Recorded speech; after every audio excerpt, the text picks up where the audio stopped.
Everyone, and very happy Friday to you. Look who is joining me. Not just famous Aaron, but also Bradley, who is absolutely adorable. And can we just take a moment to appreciate the fact that all three of us wearing Lexer merchandise. We are very much on brand, and that was unscripted. We didn't plan that; it just happened that way. I That's was going to brand. send you. I was going to send you some merch. I didn't need to. I was on top of it, Aaron. Well, Mr. Popular, I would call you because as soon as I announced you as my guest this week, that blew up. So everyone was very excited Oh, that we'll have a chat today. And no wonder, because let me tell you from my point of view, you're a beautiful human. You are very helpful. You're very personable. You're very knowledgeable. I love your approach to people and how you explain complex things in the most simple way. Well, that's your teaching background, obviously, kick in. And I also just want to acknowledge and let you know that I am and the whole community, we really appreciate all your contribution and everything what you're doing in this industry. So thank you so much. Can you just please introduce yourself and we'll kick it off? thank you, Anna. That was such a warm welcome. I appreciate that. I'm Aaron Luxmoore. Currently, this role is the head of sales and partnerships for Lexer. I've been with the company 3.5 years, I think. But as you touched on, I used to be a primary school teacher back in the day, which people find quite interesting. I used to teach grade 5, 6 kids, which has been really helpful in this role because I feel like I've had to simplify something that can be complex on the outside to a lot of people for the first time. But after teaching, I moved into working in radio, selling radio airtime, essentially radio ads. I worked for Fairfax Media and Channel 9. Then I worked for a digital agency, and now that kind of led me to this role, which is a perfect transition. Maybe you don't get the connection with teaching, but perfect transition in the way that I'm dealing with marketing people a lot in this role, which I have in all the previous roles. So it makes sense. So yeah, that's me. Absolutely makes sense. There is a view that we all have at least five career changes in our lifetime. So that makes sense. I wasn't That checks out. counting how many you're up to now, but hopefully That's you'll about say, that's about that. Teaching, radio, digital marketing agency. Here, I did a bit of MC work for a while for an event company. So there you go. That's the fifth one. selfishly, I do want you to stay where you are right now, please. It's very much needed because, as you know, I embarked on this the whole CDP journey years ago before people could even pronounce the CDP and what it meant. And I kind of remember the time, probably 7 years ago. And it was very difficult to explain to people Yeah. what the unified data means. But hopefully, our job is a little bit easier today. Yes. I still kind of surprised about the very slow adoption, but Mm. hopefully, we'll demystify the whole complexity around it and inspire people to look at it from the simplistic view and the easy view and how we can address those pain points. So For let's dive sure. in, shall we? Let's do it for sure. See how I go. You'll be absolutely fine. You're the best public speaker. So and I get told about it all the time. And I agree because I'm not I going to be heard you able to speak. wear this hat. My head's getting bigger and bigger. Stop it. You're fine. Lexa is known for helping brands bring together their customer data in one clear view. What's the biggest disconnect you see between how brands collect data and how they actually use it to drive action? Yeah, look, I think lots of brands are getting pretty good at collecting quite a bit of data. Some of them don't collect enough data. That's another story for another time. But they've got all this data, but it's just not organized in a way where you can actually use it in some sort of meaningful way. So they've got like data in their e-com platform, their point of sale, email, SMS, loyalty reviews, all in these different systems. We call it SaaS spaghetti or Frankenstack because it is such a web and it's messy a lot of the time. Some people talk to me and say, oh, we've got a middleware that's connecting our point of sale to our e-com. And they think that's enough, which that's great that you've got that. But then you still can't actually do anything with the data, if that makes sense. And then maybe they've got like a data warehouse, which has got quite a lot of data. Usually there's some bits missing in that. But again, there's this data connected sitting in one place, but it's not actually in any usable format. And so then what happens is they're going to the IT team and they're saying, can you please create this Excel spreadsheet of all this data so I can understand my customers? So therefore it becomes like really time consuming and it's quite manual, and everybody's looking at different numbers. So there's like different definitions of who is the best customer, which makes it hard to make meaningful actions. I think some brands scarily are making quite big decisions based on anecdotal data, or even worse still, on a bit of a gut feel. There's a few brands that I've spoken to in the past that have said, oh, my gut says the customers are doing this, which is a bit scary. We had one extreme case where there was a brand in the US, it's called Aspen One. They are quite a big ski village, I guess you could say, in the US. So they've got like accommodation data, restaurant data, retail, ski lifts, ski hire, etc., all in a different place. That's like the extreme of data in messy places, and they've come to Lexer to like build that all up now. I think how they can actually use it is, I think, the second part to your question. I think once they bring all the data together, once these retailers bring the data together into a single view of the customer, some people call it a golden record, then everything sort of starts to click. They can do more accurate segmenting. The store people actually understand who they're serving. We can touch on that a bit later about our in-store tool.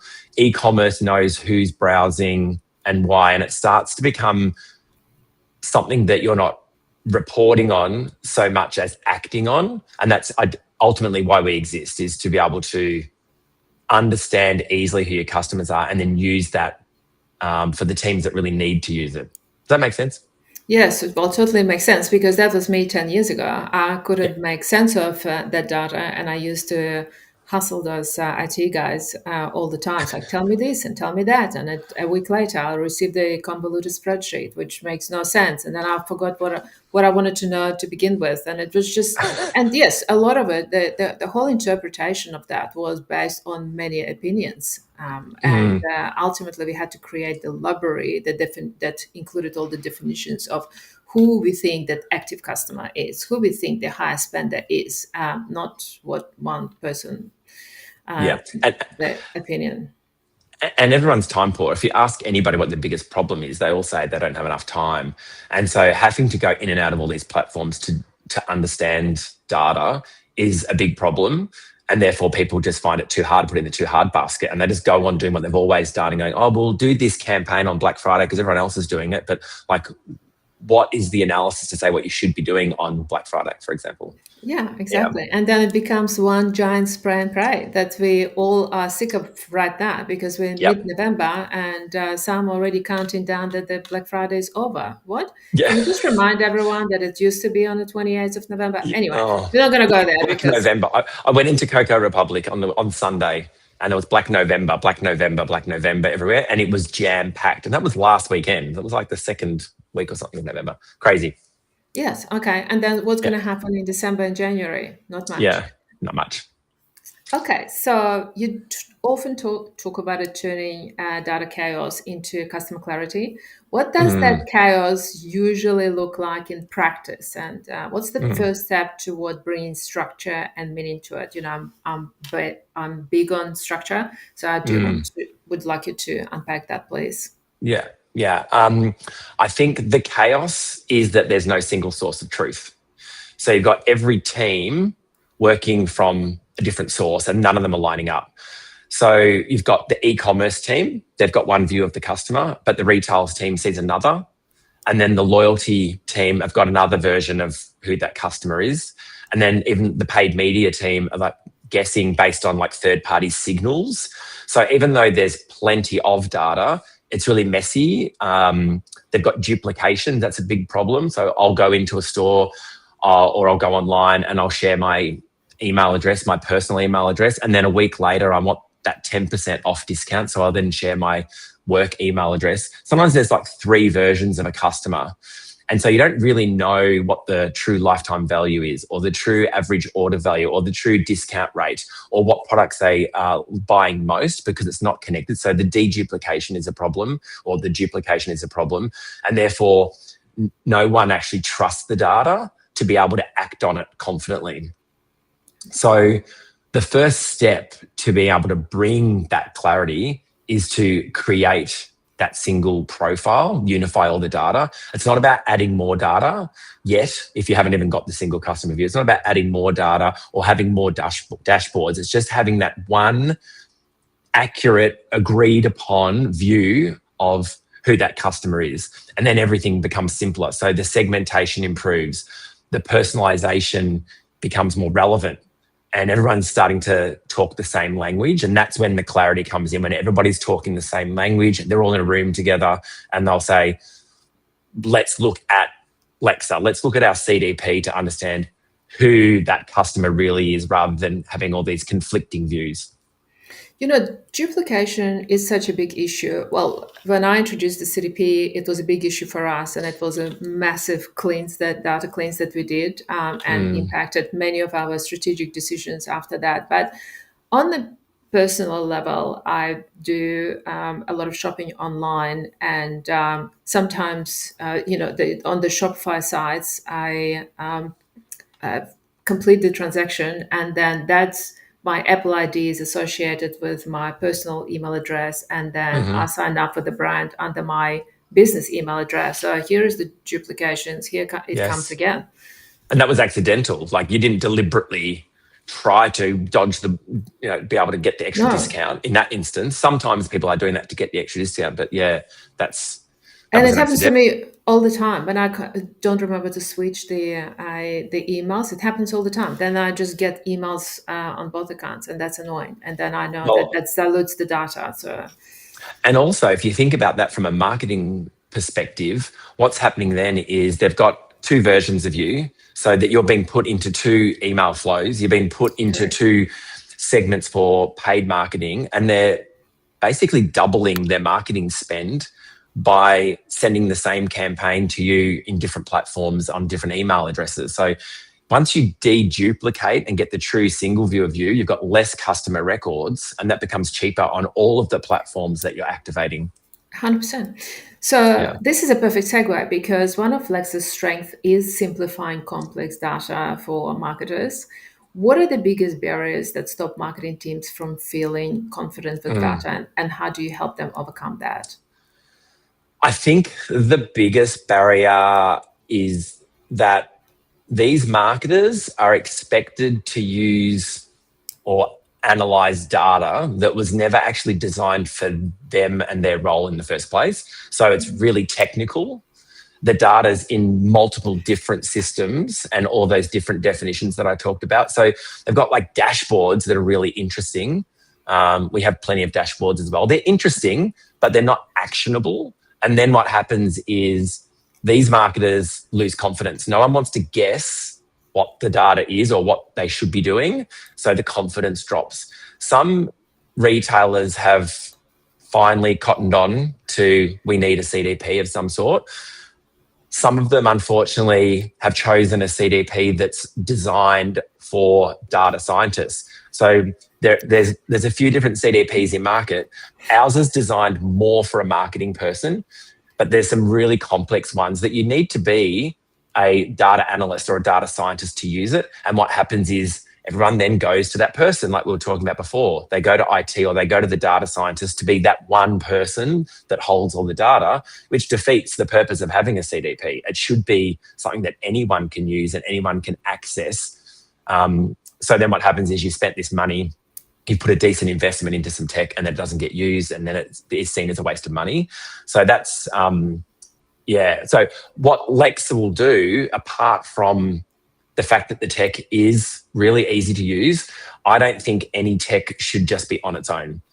So I'm really proud of our customer success team and the professional services we offer, because you've got the tech and it's easy to use yourself, but we go in and we look at strategy. We do quarterly business reviews. We help you decide what campaigns you should be running. We work with your agency. So it's the professional services along with it to help you deep dive. You access it whenever you like, but we're there to form the strategy with you. And it translates those complex things into something that's a bit more familiar.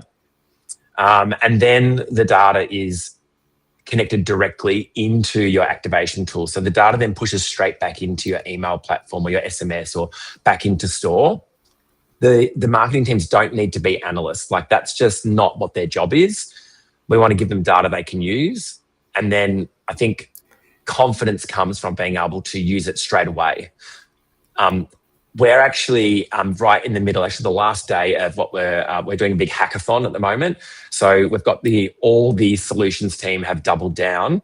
And of course, AI is a big topic. So we're about to make it even easier for these people, because we're going to be using AI to better structure the data, to better automate insights, automate customer engagement, like taking it to the next level and drastically reducing the amount of human effort that you need. So just watch this space. It's going to be really, really cool. I'm watching it with a lot of interest. As you know, I've been a massive supporter of Lexer since I introduced this into retail years ago. But I do vouch for the collaborative effort.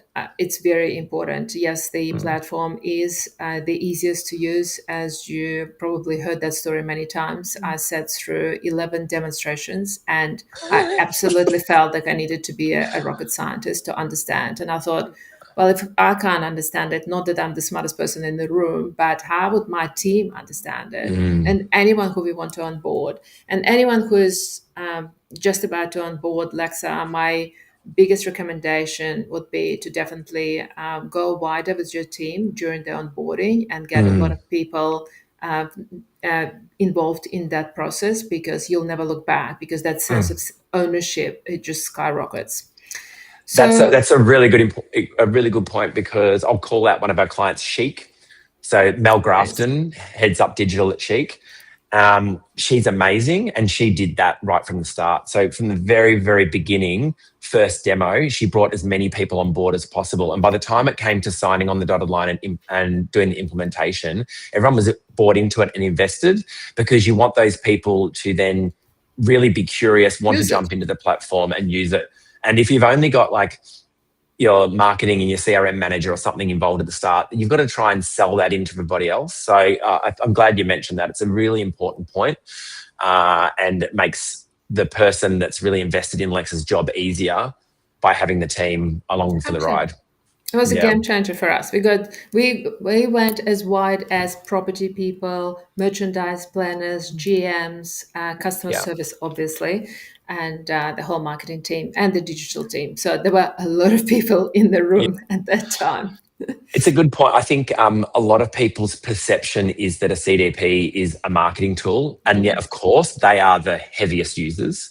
But the CDP is actually used by product and merchandise people. It's used by GMs and CEOs to decide where they're going to open their next store. So it's not just a marketing tool. So that's why it's important to understand that you can use it for all sorts of decisions in the business.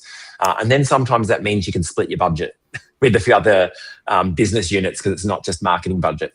Very true. But I tell you Yeah. how one of the uses during the pandemic, because the CDP was already well and truly integrated into the business and well established within the PAS group brands, we used it to identify the people that shopped in the stores that we were about to close, to communicate to them where they can shop and what have you, and or post the pandemic as well, when we were reopening the stores and or shutting them down, so we could segment the customers and communicate to them in a very specific way, saying, we know you shopped in that store. It is now closed, and the nearest store to you will be here, and the address and everything. So it was very That's a good. personalized communication. So it served us very well. It's a really good use case. Another one similar in terms of store data is that what some brands will do is they'll look at the geographical radius of the people on their database. They'll say, okay, we've got our store in Chadstone. Let's have a look at how many people on our database live within a 5 kilometre radius of the Chadstone store, but have never actually gone in and bought in store. And then we'll invite them to exclusive VIP night to bring them in. They might have been online customers only. So that's another good use where the store data is important. Yes, agree. And I was actually, you already given me an example, but I wanted to ask you that once the team have that customer view, how do you guys help them move from insights on the dashboard and on the dashboard to real Mm. measurable outcomes in store and online? So this is one of the examples that you've already mentioned. Yeah. I think like I've talked a lot about, I'm going to keep pushing it, that it's all about not just observing the data, but like using the data to drive behavior, and growth really comes from turning those insights into targeted actions across all your marketing channels, your e-commerce and your in-store. Some of the low-hanging fruit that we will use very early on is identifying who your top customers are, and then pushing that data out to Meta to do like a lookalike campaign and identifying what is the product that those top value customers bought the very first time, what brought them in, using that product in the creative so you can find more customers like your high value customers.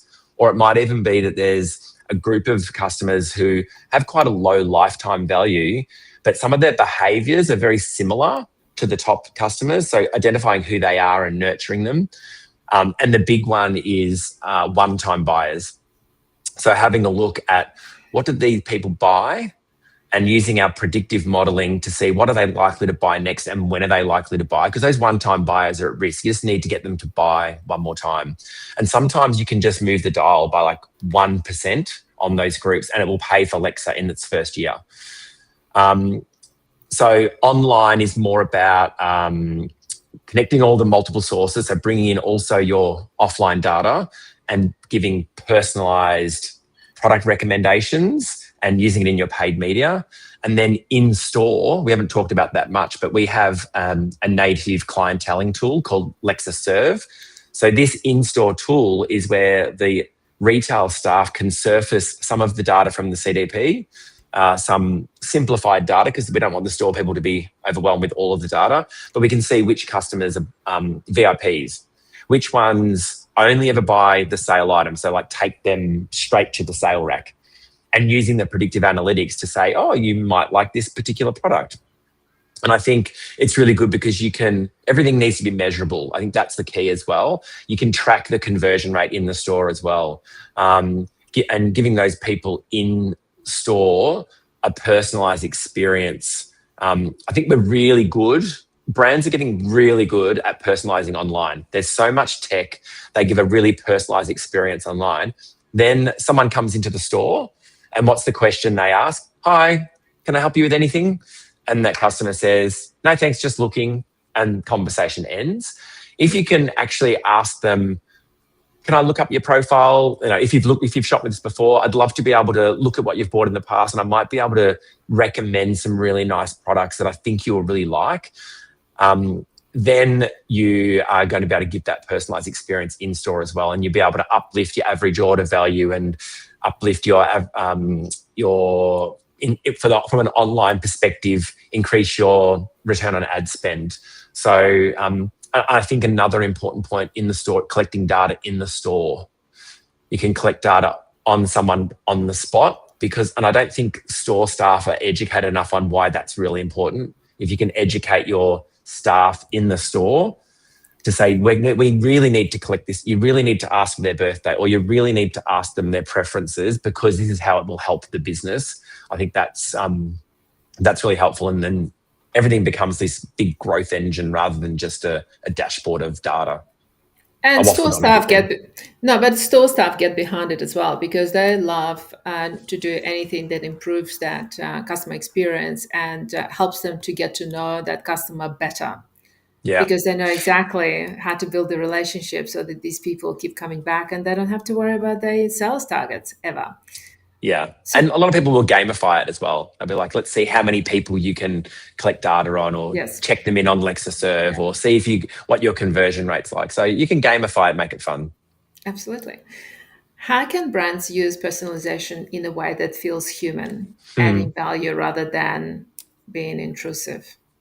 This is an interesting one, Anna, because quite a few brands ask this, but I'm like, do people actually feel that? Do people really feel like it's intrusive? I don't know. I think people expect it now. and they're happy to be targeted if it's relevant. So I suppose brands that are focusing on relevancy rather than just volume are the ones that are doing well. But if you're showing people something that genuinely matters to them and it feels like you're being helpful and you use the data for that, then I think it's fine.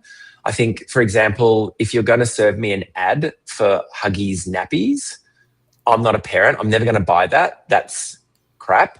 But if you start serving me ads or emails with dog accessories or gym gear, I'm going to love it. And I don't think that's creepy. I think that's really helpful and I'd much rather see that. So I think it's just about, I think the staff need to be genuinely curious and deep dive into the data and then use that. So some of the things would be, I think, so this is the way we would help with personalisation. The first thing is starting with your first party data. So that's when you're collecting someone's email address and you're observing their behaviour. You can see what emails they're engaging with, what stores they like to visit at, what they bought, how often they bought, etc.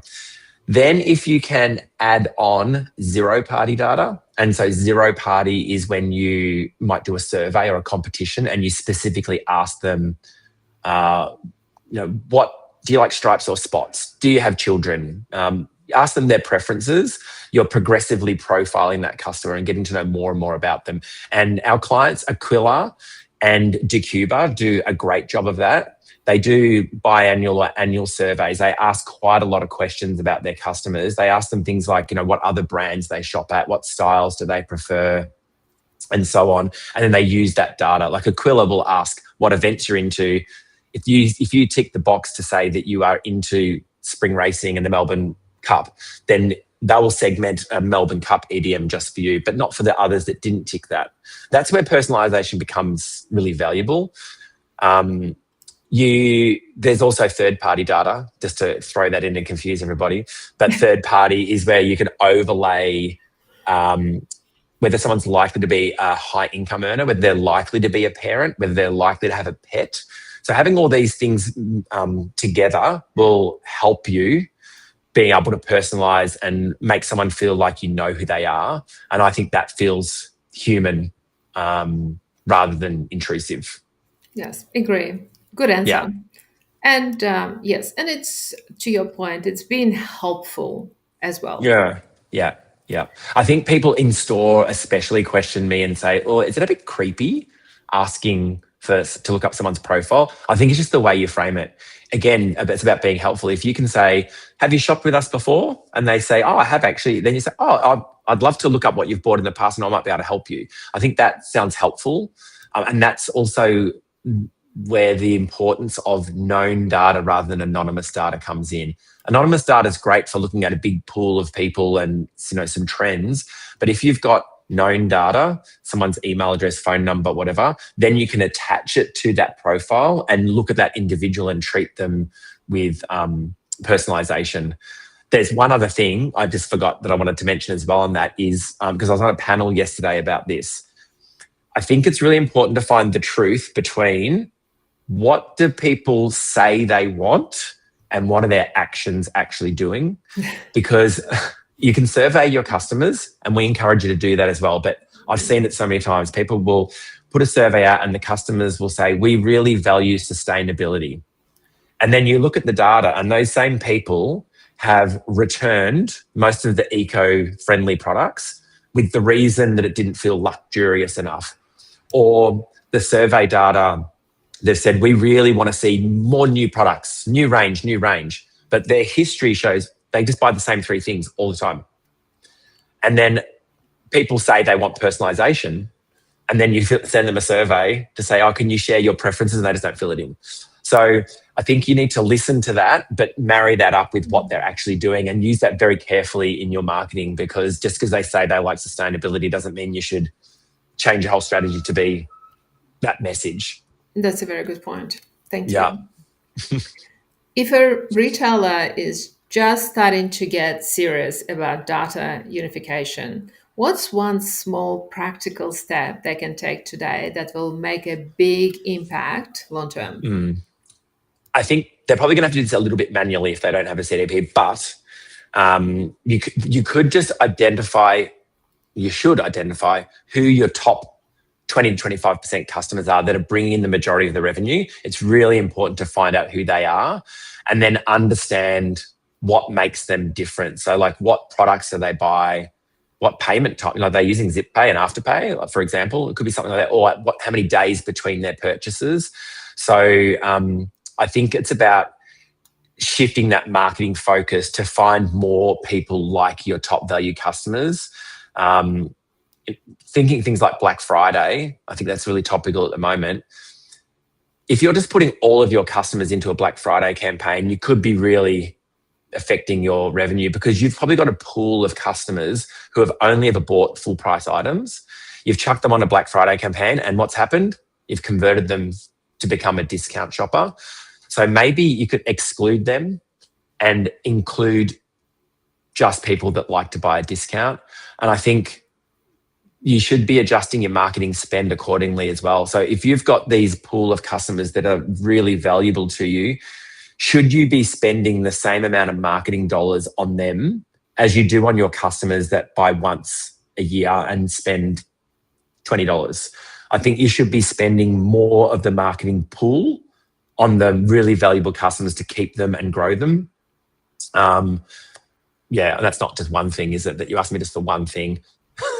Yes, one small thing, but this is not a small thing. I think what you've identified as top 20%, I think it's such a powerful way to look at it, because there is a formula that 20% of customers drive 80% of Yeah, your revenue, and that is true. When whoever can look at the data, I have never seen the data where it wasn't true, because yeah, we me think, oh too. yes, we have 500,000 people in our database. It means nothing if you So don't true. know their LTVs, CLVs. You don't know how often they shop, who is shopping. Because yes, I don't have to convert you, but those Yeah, 20%, it seems very simple, but it's so powerful. If they just start with that, just that. that it's 100%. it will be incredible.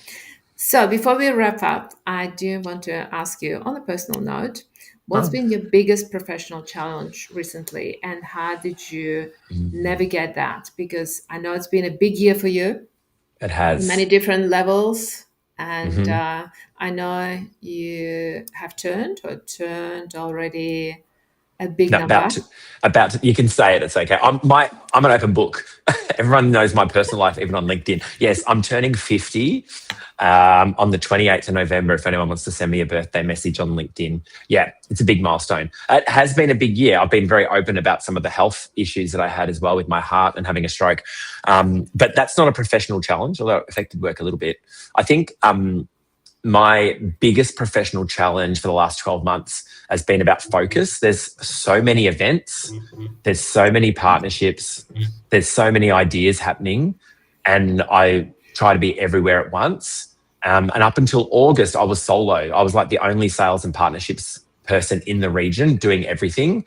But now I've got an amazing, he's a gun, Nick Gardner. If you haven't met him, look him up on LinkedIn. He has been doing sales and partnerships and helping me. And it's allowed me to be able to get really clear on what's moving the needle and double down, be more intentional, really focus on the people and the prioritizing the projects that are really going to drive really good outcomes. So I just feel like work is more impactful now, not just busy.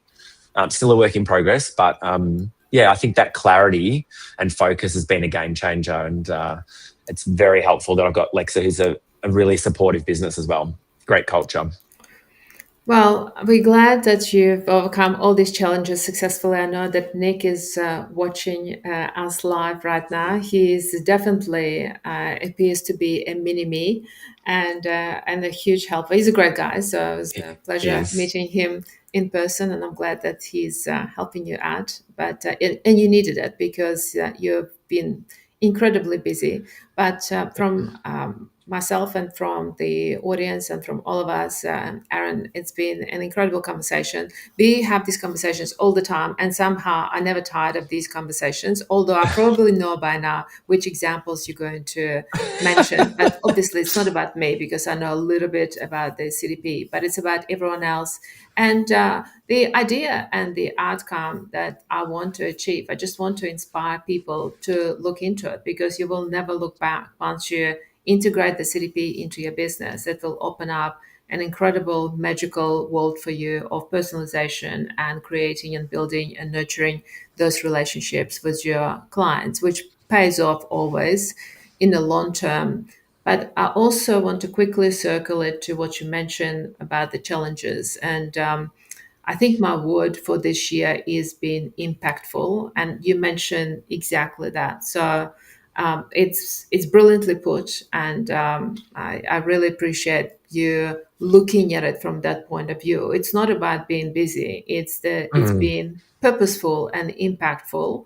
That's the most important thing, because we can do absolutely. everything, and not everything is urgent, not everything is important, but we need to choose to do something that is impactful and adds value, and help others and helps the community and all of us together.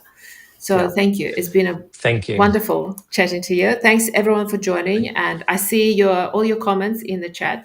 We appreciate you. Have an amazing day and a wonderful weekend. We'll chat to you soon. Thanks, everybody. Thanks so much.